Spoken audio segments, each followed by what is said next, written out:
Over the course of this whole year, I think everyone would agree that when it comes to the world stage, all we've watched is crazy things happen.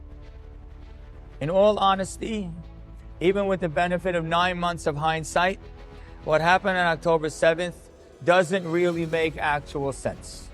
A country with that kind of army and that kind of technology, it doesn't make actual sense that all of these clowns, or worse, obviously, crazy people on little bikes and little drones could somehow cross over and create complete and crazy devastation. What also doesn't make sense is that after a horrific day for our people, logic would dictate that the world, and especially a country that likes Israel, is going to really feel bad for us. That's logical. We just got hurt. We were just victims. You like us. You should really, really feel bad for us. Yet somehow over the last 9 months, the world, and specifically America, turned against us. In all honesty, you can say anti-Semitism, you can use any phrase you want. It doesn't actually make sense. We were victims. We got hurt. It doesn't make sense that if you care about us and you're a country that's closest to us, it doesn't make sense that you have protests, thousands of them over the last few months, that are all yelling and screaming against us. It doesn't make sense. It doesn't make sense that these people in their little bikes could cross over the Israeli border and capture hundreds of hostages, and somehow with one of the best armies in the world, we still can't even barely do anything about it. It doesn't make sense. We can find one here, two there, another one there, maybe make a little deal over here, but the reality is the fact that we still have our hands tied behind our back doesn't make sense. I'll tell you another little fact that I'm not sure if you are aware of. It also doesn't make sense. You know that since Israel became a state, there has been two chief rabbis, a Sfaradi and Ashkenaz chief rabbi. The first time in almost 80 years that there is none is right now. Israel does not have a chief rabbi. Both chief rabbis, their terms were over a couple of weeks ago, and there's no chief rabbi. Let me tell you what's crazy. There was a rabbi who was supposed to be taking over as the Sfaradi chief rabbi. His name was Rabbi Yehuda Deri. Right when the chief rabbi's term ended, this Rabbi Yehuda Deri suddenly got sick and died in a week.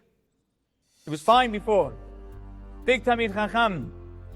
And he's gone. It's weird. It's strange. Since the country's inception, there used to be a deal. The deal was that soldiers fight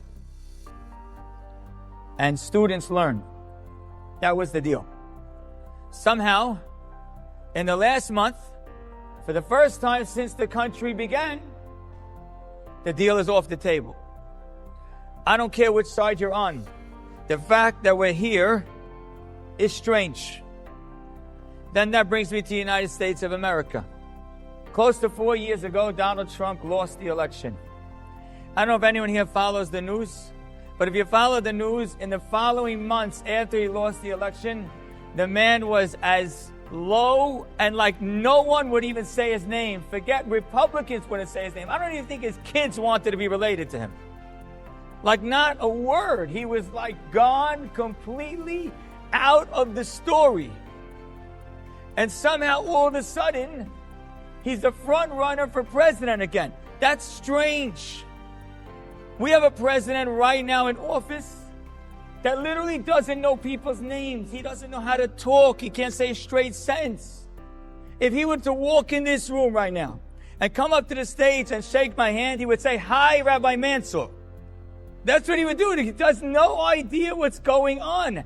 I don't know, we've had in this country good presidents and bad presidents. We never had one that doesn't know what he's saying. Listen to him talk. You're really scared. What's the next word that's going to come out? Because you know if it's going to be up, down, left, right, wrong. You have no idea. And then we have on this past Saturday night something that again makes no sense. A gunman on a roof just is able to take shots right at the person who's the front runner to be the president. There's no explanation, no logical explanation, unless like it was on purpose. The Secret Service, for them to miss that guy, makes zero sense. My point is not to give you a lesson about current events. My point is to say that every single event that we are connected to or affected by, if we watch it honestly, doesn't make any sense. You could turn on any news media you want, and people's heads could talk for hours and days and debate and discuss and analyze. They could talk till they're blue in the face. The reality is, none of it makes sense. Now, one of the things I just told you, is there any explanation for? Not even a little bit. None of it makes sense, which makes one simple conclusion. Hashem is running the world. He's running the world. He's running the world. He's running Europe. He's running the Middle East. He's running America. He's just running the world. Period. Case closed. Because when nothing comes together and nothing makes sense, the conclusion is so obvious and so clear. He's running the world. So if that's the case, and everyone in this room agrees that Hashem is obviously, when things are so strange, He's obviously running the world. So how should I feel when I recognize that He's running the world? And here's the point of my class today. You know what we should feel? Confidence. If we believe that the God of the world is running the world, we should feel confidence. Hashem is in control, and He's so obviously in control. Most of us, when we hear all these stories, we wait for the next shoe to drop. What's going to go wrong? What else is going to go wrong? There's a dark cloud. There's this feeling like the world is falling apart. That's the wrong feeling. If you see everything that's happening doesn't make sense, the right feeling is confident. Hashem is running the world.